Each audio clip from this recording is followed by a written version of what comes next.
Halo semuanya, selamat datang di channel Auto Driver Honda All New BR-V. Ini mobil yang paling ditunggu saat ini dan mobil ini baru meluncur di 2022 bulan Januari secara resmi, tapi di bulan September 2021 sudah diperkenalkan secara virtual kemarin dan hari ini kami menjadi salah satu media pertama yang bisa menemui langsung sosok dari Honda All New BR-V ini. Dan di video ini kita akan lihat apa saja yang ditawarkan mobil ini, bagaimana posisi berkendaranya, bagaimana kelegaan ruangnya, dan apa saja yang ditawarkan oleh Honda All New BR-V.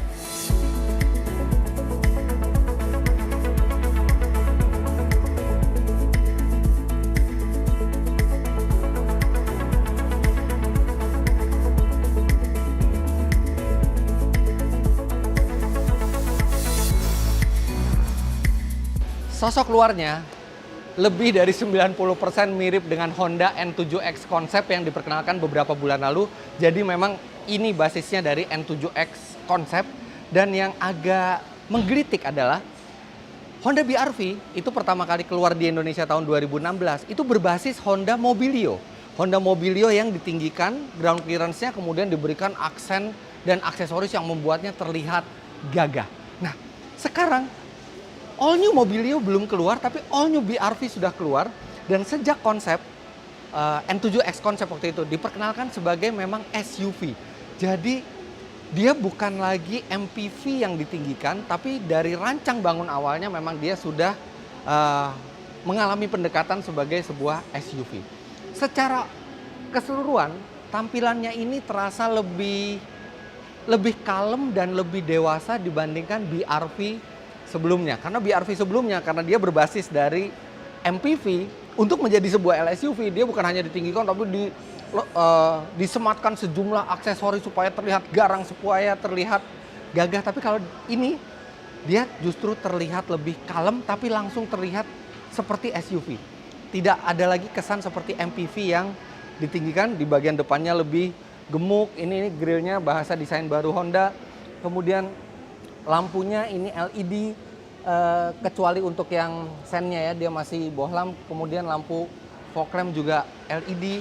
Kemudian dari bagian samping, itu clue desain dari BR-V sebelumnya atau Mobilio sebelumnya itu ada di pilar C-nya. Tapi yang lainnya, mobil ini terlihat lebih berisi dibandingkan BR-V sebelumnya. Dan sekaligus juga seperti tadi saya bilang, lebih kalem dan lebih dewasa. Jadi terasa seperti naik kelas dari taste desain Honda All New BR-V ini.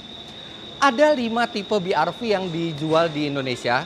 Yang pertama adalah E bertransmisi manual, kemudian S bertransmisi manual, S bertransmisi CVT, Prestige CVT, dan Prestige CVT dengan Honda Sensing. Dan harga yang ditawarkan adalah dari 260 juta rupiah. Tapi Honda belum menyebut harga tiap variannya berapa. Namun kami prediksi unit yang di sebelah kami ini, Prestige dengan Honda Sensing, bisa menyentuh di angka 300 juta rupiah. Tapi walaupun kemungkinan menyentuh harga 300 juta rupiah, apa yang ditawarkan mobil ini benar-benar cukup revolusioner untuk Honda di kelas ini. Dan bukan sekedar pembaruan minor, tapi hampir semuanya berubah. Sekarang kita lihat dulu apa yang ada di balik kap mesin. Untuk mesin, dia berubah total dari BR-V sebelumnya. Walaupun sama-sama 1500 cc, tapi ini adalah mesin baru. Ini sebenarnya mesin yang sama persis dengan yang digunakan di Honda City Hatchback RS. Sama-sama 1500 cc, tapi kalau BR-V sebelumnya itu SOHC, sekarang DOHC. Tenaga meningkat sedikit menjadi 121 PS dengan torsi 145 Nm yang disalurkan ke dua roda depan lewat dua pilihan transmisi, yaitu transmisi manual 6 speed dan transmisi CVT. Nah, ini tampilan mesinnya oke, dan di sini ada peredam yang sangat tebal ya, jadi ini kelihatan untuk mereduksi suara mesin sampai ke kabin, walaupun kami belum bisa mencobanya langsung. Tapi ada detail yang kurang enak buat dilihat itu. Ini ada seperti apa ini? Ini ada seperti bukan dempulan ya, tapi mungkin seperti paste yang berwarna krem ini yang kelihatannya kurang rapi, tapi bisa dipahami karena ini adalah mobil prototipe, bukan mobil yang akan diserahkan ke konsumen, dan kami berharap ketidakrapihan beberapa di sini itu bisa tidak ada nanti pada saat mobil ini di delivery ke konsumen.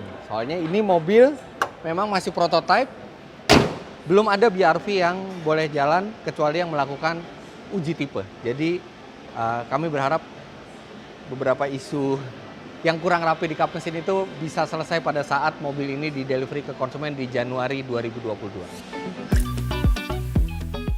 Nah, untuk Anda yang ingin mengembangkan usaha otomotif di aplikasi digital, kini Gias punya marketplace terbaru namanya Gias Auto 360. Aplikasi ini akan menjadi solusi digital penjualan kendaraan dan produk pendukung otomotif dengan mudah, aman, dan nyaman. Ayo gabung jadi merchant, cara daftarnya mudah dan gratis. Untuk keterangan lebih lanjut, klik link yang ada di kolom deskripsi.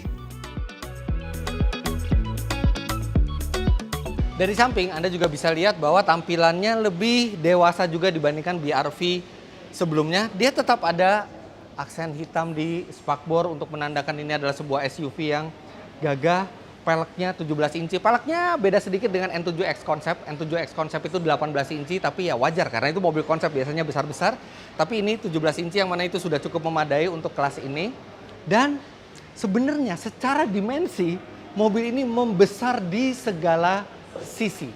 Yang pertama, dia wheelbase-nya lebih panjang 38 mm dibandingkan BRV sebelumnya. Panjang keseluruhan lebih panjang 34 mm, bahkan mobil ini lebih lebar 45 mm dibandingkan sebelumnya.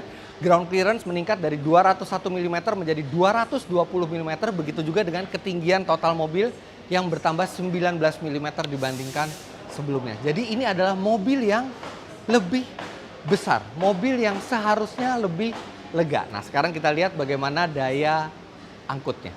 Di bagian belakang Anda juga akan menemukan desain yang lebih mature, lebih dewasa, lebih kalem dibandingkan sebelumnya, tapi tidak meninggalkan unsur desain modern. Nih, lampunya sculpted dengan teknologi LED juga untuk lampu belakangnya dan lampu remnya. Kemudian, ya, terlihat less dramatic atau tidak sedramatis yang model sebelumnya, yang mana itu mungkin bagus buat orang yang memang menginginkan mobil yang desainnya tidak terlalu agresif. Nah, sekarang seperti kita tahu tadi mobil ini panjangnya bertambah total 34 mm dan itu terlihat walaupun 3 baris bangku, karena ini 7 penumpang, 3 baris bangku tegak tapi masih ada tempat yang sangat memadai di belakang. Ini mungkin bisa untuk 3 buah backpack atau 2 buah koper medium, dan dia memiliki tray yang bisa diletakkan kalau misalnya kita ingin tidak terlalu banyak barang, tapi ini juga bisa diturunkan seperti ini untuk menambah kapasitas barang. Masih kurang kapasitasnya, Anda bisa seperti ini. Anda bisa lipat jok baris ketiga dan Anda juga bisa lipat jok baris kedua untuk menambah kapasitas dan membuat kepraktisan mobil ini memang masih bagaikan sebuah MPV. Nah, sekarang yang harus kita tahu adalah kalau space barang cukup, bagaimana space untuk orang? Dan saya akan melakukan tantangan untuk mobil ini dengan saya duduk di bagian depan, bagian tengah, dan bagian belakang. Apakah bisa 3 orang setinggi 177 cm duduk di satu baris yang baris yang sama? Kita mulai bagian depan dulu. Untuk sistem pengereman, Honda BRV ini masih konvensional dengan rem cakram di depan dan rem tromol di belakang.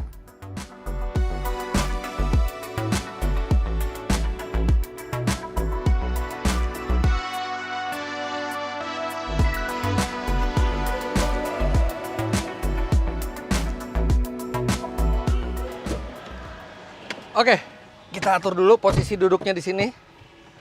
Nah, ini bisa naik turun ya. Saya akan turunkan dulu. Oke, ini posisi berkendara ideal saya. Nanti saya akan kembali lagi ke depan untuk membicarakan fitur-fitur yang ada di mobil ini. Tapi sekarang saya mau ke belakang dulu untuk melihat space yang tersisa di belakang. Oke, depan posisi duduk saya yang tadi. Dan wow, ini masih lega sekali. Dan dia seperti MPV, dia bisa maju mundur. Bahkan di posisi paling maju saja saya masih ada space ruang kaki. Headroom sangat-sangat lega. Oh ya, dia juga memiliki AC double blower ya di sini di bagian tengah. Kalau saya tidak ada orang atau barang di belakang, saya bisa mundurkan dan ini sangat lega. Kemudian dia juga bangkunya bisa reclining, dan ini recliningnya cukup rebah, cukup nyaman. Dan dia juga ada material empuk di sandaran tangan dan di trim pintu. Oh ya, selain itu mobil ini juga dilengkapi dengan armrest yang walaupun mungil armrestnya, tapi dia cukup tinggi dan cukup nyaman. Walaupun ada sedikit beda ketinggian dengan sandaran tangan di kanan, tapi it's okay. Tidak ada cup holder di armrest ini. Cup holder hanya ada di pintu, satu di kanan, satu di kiri. Dan untuk penumpang bagian tengah ini, dia masih mendapatkan power outlet 12 volt. Yang ini bisa dipakai untuk mengecharge berbagai barang elektronik termasuk gadget Anda. Ini nyaman sekali, paha juga tersangga dengan baik. Tapi karena saya tahu akan ada orang setinggi 177 cm juga duduk di belakang, oke, saya akan mengalah sedikit. Saya akan majukan sedikit, tidak sampai maksimal. Oke, ini masih oke buat saya. Kaki juga masih bisa selonjor ke bawah. Ini masih oke. Sekarang saya akan ke belakang. Nah, untuk pindah ke belakang, saya tinggal melipat bangku ini, dan ini sudah one touch tumble. Jadi ini sudah sangat praktis. Tinggal sekali seperti ini, dia langsung menyediakan akses yang lega ke belakang. Sekarang saya akan masuk ke belakang, dan kursi ini akan saya lipat untuk memudahkan videografer melihat saya di belakang. Oke, ini ada sandaran kepalanya, kita ke atasin dulu. Dia juga bisa rebah ya bangkunya. Nah, ini posisi yang paling tegak. Kalau misalnya ada barang di belakang, kalau tidak ada barang di belakang bisa direbahkan. Yang ini juga cukup rileks. Lega sekali. Oh iya, saya lupa, yang depan belum balikin posisinya. Oke, sekarang saya balikin posisinya. Dan saya akan recliningkan sampai maksimal. Nah, ketika sampai maksimal seperti ini, kaki saya mentok. Tapi ya ini artinya benar-benar nggak tenggang rasa ini orang di depan. Kalau dia ada orang di belakang dan masih rebah maksimal, kita akan rebah yang normal. Dan ini masih ada legroom tersisa kira-kira 3 cm. Headroom, surprisingly saya nggak mentok sama sekali. Dan walaupun paha tidak terlalu tersangga dengan baik, tapi orang dewasa masih bisa duduk di belakang. Dan ini terasa memang lebih lega dibandingkan BRV sebelumnya. Dan satu fitur yang baru, dia sekarang ada power outlet 12 volt. Ternyata bukan USB, di sini 12 volt. Yang ini bisa digunakan untuk mengecharge gadget Anda, atau Anda juga bisa misalnya piknik membawa lemari es, portable juga bisa. Jadi ini multiguna power socket 12 volt ini. Maksimal dia bisa 180 watt. Oh ya, dia juga selain power outlet memiliki cup holder di kanan dan di kiri. Dan di sini ada airbag juga. Airbagnya juga memang cukup lengkap ya. Di tipe yang teratas ini ada side curtain airbag dan ada side airbag dengan side impact beam juga. Jadi unsur keselamatannya sangat memadai. Oke, saya sudah membuktikan bahwa 3 orang dengan postur seperti saya itu bisa duduk di satu baris seperti ini dari depan, tengah, sampai belakang. Sekarang kita kembali ke depan untuk melihat fitur-fitur unggulan terbaru dari Honda yang ada di BRV ini.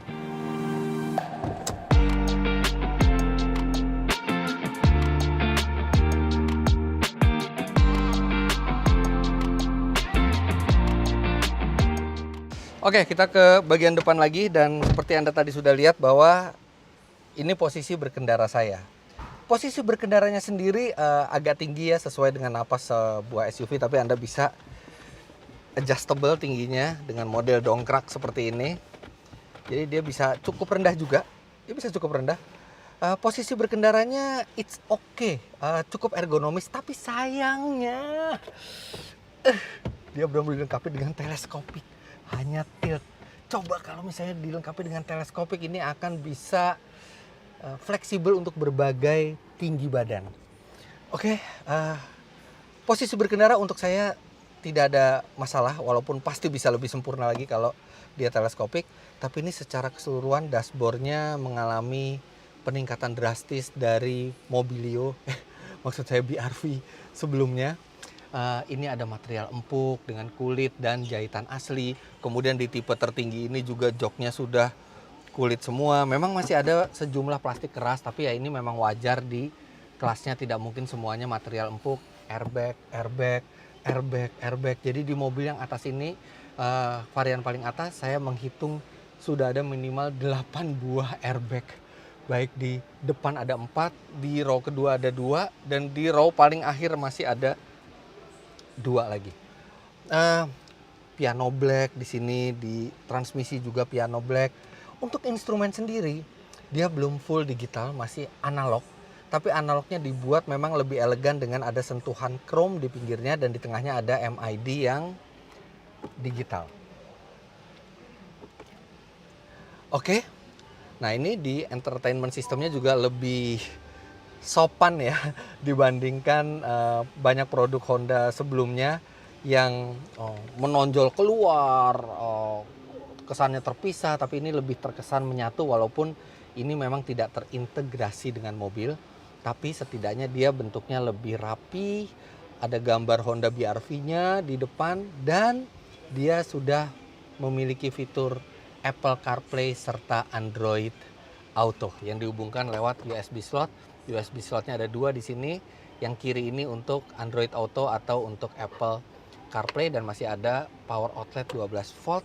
Tapi ini kami merasa ini kualitas pembuatan di tempat soketnya ini kurang solid ya. Terlihat ini terbuat dari plastik tipis. Mungkin kalau dibuat lebih solid lagi akan lebih baik. Semoga di versi yang dijual ke masyarakat ini bisa diperbaiki. Ini terlalu ringkih rasanya. Kalau konsol tengahnya ya it's okay lah, sesuai standar di kelasnya. Kemudian dia ada sandaran tangan dengan soft material juga. Di sini ada laci penyimpanan. Rem parkir masih manual, tapi AC sudah digital dengan climate control. Jadi ada mode autonya walaupun masih single zone ya, belum dual zone, tidak apa-apa, itu normal di kelasnya. Lampu sudah auto, kemudian wiper belum. Nah, di setir seperti saya bilang tadi, tipe tertinggi dari BRV ini memiliki fitur Honda Sensing dan Honda Sensingnya cukup lengkap.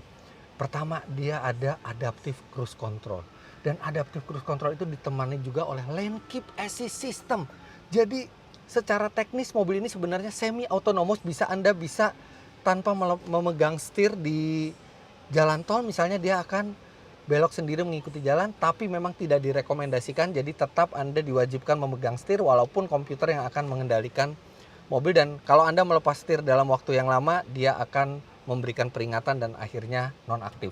Kemudian ada lane departure warning dan dia ada yang disebut Honda sebagai lead car departure notification system. Jadi kalau mobil di depan itu berjalan, misalnya kita macet gitu ya, kebiasaan kita kalau macet terus kita buka gadget atau kita mungkin ngobrol sama penumpang, mobil depan jalan, di sini ada peringatan dan ada bunyi juga, "Oi, mobil depan udah jalan." Ya nggak gitu sih bahasanya, tapi dia akan memberi peringatan dan kita bisa langsung aware untuk langsung maju. Engine start stop berwarna merah dan mobil ini sudah bisa di start dari luar.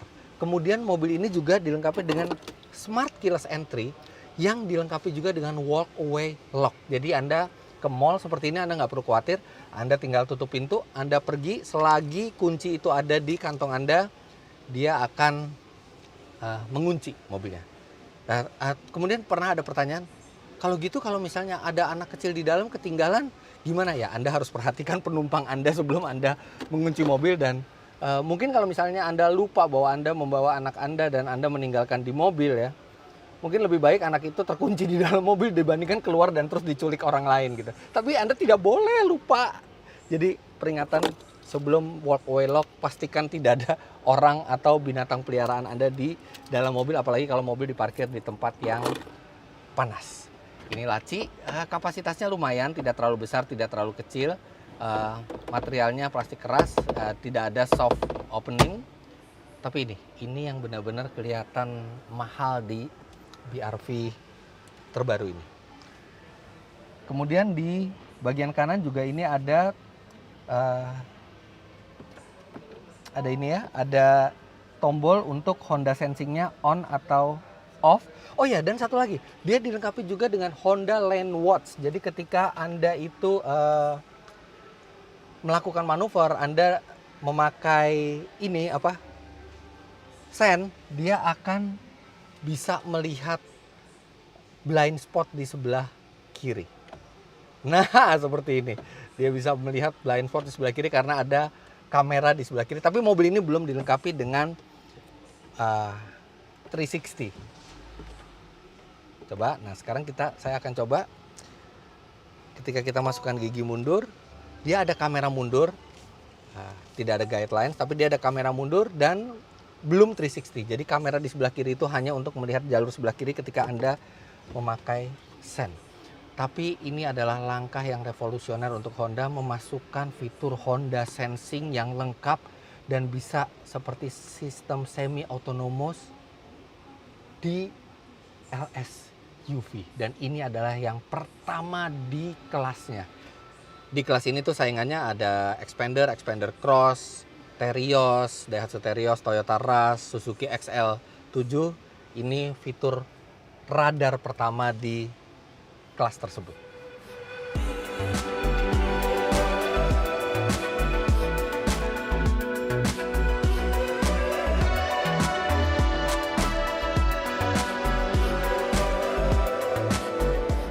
Bisa dibilang Honda BRV ini membaik di segala sisi dibandingkan sebelumnya.